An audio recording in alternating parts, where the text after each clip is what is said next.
small apartments. I just saw the film, and in the film you kind of play a moronic detective. Right. But you get to share the screen also with Billy Crystal. That must have been a great joy. Yeah, it really was. He's a very cool guy, and it was interesting to work in, a little different role than we all know him for, right? Mm-hmm. So that was really cool. And what a cast.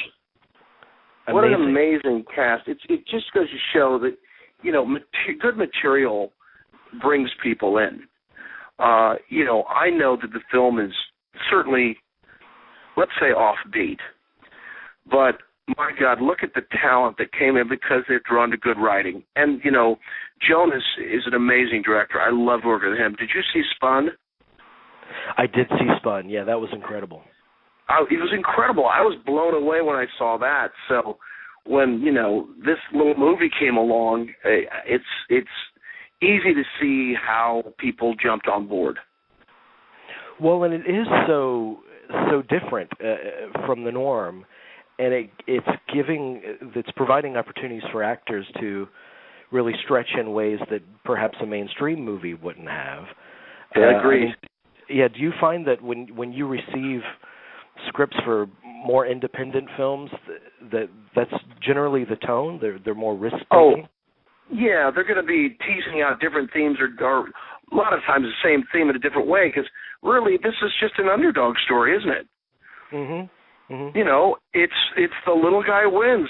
By the end of the movie, you want this guy to get away with murder. You're rooting for him to get away with murder. Yeah. And he's just the oddest little man ever. But then you're like, oh, poor thing. It's so amazing how you get sympathy. And then, there's so much fun to be had. I actually want to give you an observation about the kind of character that you're playing, because it occurred to me, and this is probably comedy 101, but it occurred to me watching you play this character. I mean, the thing that makes kind of a moronic character funny is the fact that they absolutely have no idea that they're a moron. They of course. They behave with absolute confidence and swagger. Yes, of course. Like most people in life who are morons don't know it. He's still. I worked with a guy named Del Close, and he said, always play to the top of your intelligence. So you don't want to comment on the guy you're playing, right? You just play the guy the way the author wanted it. Things like that are just so much fun to do. Yeah. Because, in a small way, it's satirical. Yeah. Well, what I'm curious about, I mean, you have a long history in comedy. Mm-hmm. Were movies always the end game for you, or did you not give it any thought at first? Well, to be honest with you, I wanted to be on Saturday Night Live as a kid. I had no idea how a person went about doing that. And then as time went on, I figured it out little by little, and I did end up studying in Chicago at the I.O. and then at Second City, and then I did get hired by Saturday Night Live. I was on the show for a year. And then after that, you just want to keep moving ahead in show business. Right. But it must be strange to come from a background where you're performing in front of an audience and you have that immediate reaction, and then to get on a film set. I mean, who are you playing to? Oh, you're only your scene partner. Mm-hmm. Yeah, because plus if you're at any point you should be playing to your scene partner, because otherwise you're just a ham. Right. If you're a stand-up, you're doing it with the audience. That's that relationship that you're drawing inside their mind. Can I connect the dots on this joke? But if you're in a scene, whether it's on stage, a comedy show that's a sketch or improv or a play, you've got to be playing to your partner. That's the only way to draw them in, because the only thing we're really interested in is the relationship. In stand-up, the relationship is the audience goes, okay, I'll allow you to take me somewhere. Will you take me, and will I approve, or will I be disappointed, or will you surprise me in such a way that I'm convulsing with laughter. But on a film, in that scene, it's just about you and your partner. Right. Well, I guess another way to ask it, maybe I asked the question correctly, because when you're performing in front of a live... Either way, I'd give a pedantic and didactic answer. So, it was a beautiful answer. Go ahead. When you're performing in front of an audience, you know it's working because you get that immediate feedback. Yeah. Are you always uncertain if it's working when you're in front of the camera? No, not me personally, and that might sound arrogant, but I don't. And then that's the director's job too, to either give you notes and every director is different. Some focus more on performance, some focus more on lighting and camera movement, some do both, some just want to be like, the joke's got to go this way. So individual directors all work differently in my experience, but for me, I just have to trust that I've done I'm either there because I auditioned, or B, I'm there because they hired me to do what they think I can do. So then you get the confidence to do what you normally do. Mm-hmm. Mm-hmm. Was it a learning curve? Was it a learning curve to play for a camera? Oh yeah, absolutely. Because when I got to Saturday Night Live, I had just only done stage, and so then you're working in a medium where it's a little bit flatter. It's not necessarily, it's two camera, it's not two partner because they can't get inside and shoot it that way. Then in film, that's another adjustment because it can be smaller, depending on the director. It can be certainly more intimate. And then television, is another way they're filming in terms of a 4-camera sitcom or a single-camera sitcom. So you do have to make an adjustment to wherever you're playing. And what's amazing to me about all live performance, but take SNL for example. You guys are really walking a high wire, and you could very easily fail. But that's what makes it so alive and funny when it works. And I would imagine being on a set like Anchorman, where I believe everyone is kind of encouraged to play. Right. Feels similar to that in a way. Oh, absolutely. Now, you've got Adam McKay, the director, has an improv background, and he's one of the most brilliant guys I've ever met. He's got a mind that is white hot.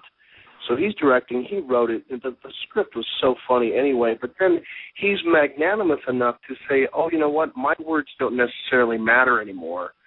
Because we usually shoot 3 or 4 takes, and then, he was satisfied that he got it. And now let's play around, which, that takes a big person to be able to go, I can be bested. There might be more, but still. But along the way, he was still adding more lines. Try this, try that, anything in this area, stuff like that. So he's a unique individual. And at the same time, I would think that the challenge of improvising on film would be to always make sure you come back to the essential plot points of Exactly. a scene. Exactly. Yeah, and a lot of times you're just going to replace a line or add an alternative line, or sometimes it's a hybrid. You part of your scripted line, and then maybe you tag it with something else. But yeah, you've got to be careful because you don't want to change the plot. Mm-hmm. Well, and talk about risk-taking and not being afraid to go too far. And, I think Will Ferrell, he's the first name that comes to mind. He's the model. Absolutely. That must be incredibly kind of freeing to work across from him. It really is. He's such a genuinely funny person and an amazing human being. So he's a treat to work with. He's just a stone-cold pro. And, so inventive and creative and present.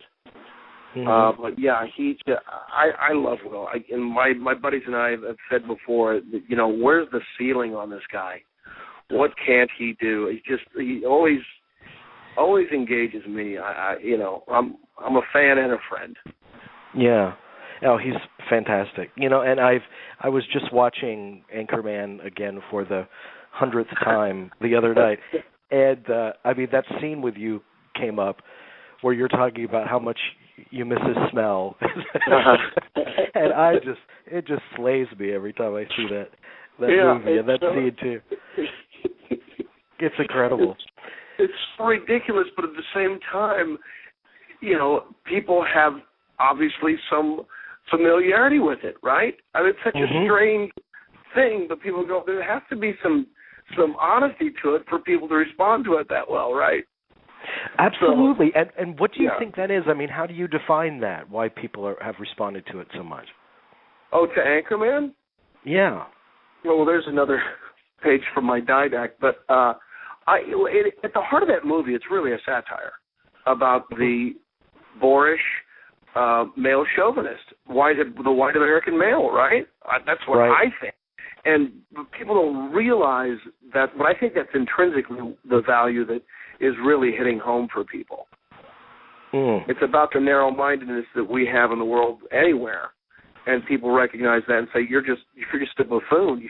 You refuse to grow, stubbornly. Yeah. But otherwise, why? I mean, your opinion and everybody else's is as valid as anybody else's. I would imagine some people go, I love it because it's so stupid. I love the movie because it's so smart. I think it's smart too. The lines are amazing. Yes, go ahead. I cut you off. No, I agree with you completely. And I think that it does. Satire allows you to kind of expose deeper truths a lot of times than a drama would. I agree. And I think you're absolutely right about what that taps into. Do you feel like Anchorman 2, which I think you start working on in a couple of weeks, do you feel like it mines something similar? Absolutely. Absolutely.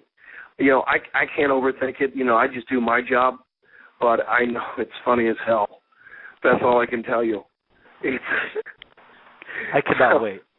Yeah, I know. We're looking forward to it. Have you guys had a table reading or rehearsed any of it? We had one in November, and there were tears. I mean, it's amazing. Yeah. That's true. And now Kristen Wiig is signed on, so that's a powerhouse. Of course, she's. I mean, one of the top comics working. Right? She's amazing. All of her work on Saturday Night Live was just so refreshing and smart and specific. I'm just so happy for everything that's going on for her. Yeah. Well, she's amazing. I know you're short on time, but before I let you go, I wanted to ask you about your web series. Because I've seen a couple of episodes, and they're amazingly funny. And what really struck me about it was this forum really gives you an opportunity to explore vastly different characters. Yeah, that's why I love it. I was put in contact with the people from Official Comedy, and they said, hey, you can do what you want. And I pitched them a couple ideas, and they said, well, these are the ones we really like, and why don't you do that? And so they helped me create my own YouTube channel, and then, the series is called Full On Koechner. And so they just go wild, and they just renewed. They said, let's do more. So I'm actually going to be shooting more next week. So we're going to have a nice full hopper of a bunch of new characters and some of the same ones I've done before. So I'm glad you enjoyed it. But, to me it's just a freedom to, put out your little poems any way you want.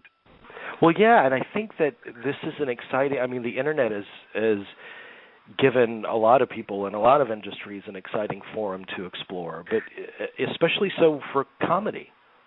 Yeah, exactly. And, I learned a lot shooting these first ones, and now I feel like, okay, I have an understanding of how people are digesting things, and then someone else tells you more about the metrics and all of these other, things that go into trying to figure out how it works.